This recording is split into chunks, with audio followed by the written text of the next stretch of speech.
Meralco, may bawas singil ngayong Enero na halos 22 centavos per kilowatt hour.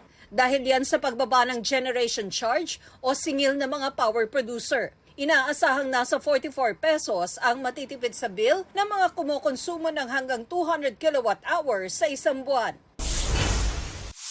30 pulis, kabilang ang mahigit 20 nasa serbisyo pa, inireklamo ng Justice Department.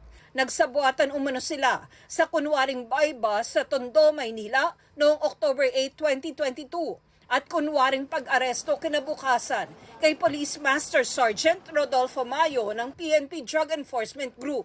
Inaalam din kung kalakaran na sa pulisya ang ganitong sabuatan. Pero sabi rito ng kasalukuyan liderato ng PNP, walang ganitong kalakaran sa kanilang hanay, noon man o ngayon. Ako, Bicol Party List Representative Saldico, inalis bilang chairperson ng House Committee on Appropriations sa gitna ng mga kwestiyon sa kanya sa ipinasang 2025 national budget. Sa pahayag naman kalaunan ni Ko, sinabi niyang bumaba siya sa pwesto dahil sa anyay health concerns. Tina Panganiban Perez, nagbabalita para sa GMA Integrated News.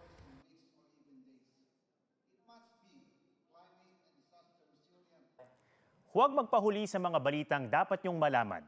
Mag-subscribe na sa GMA Integrated News sa YouTube.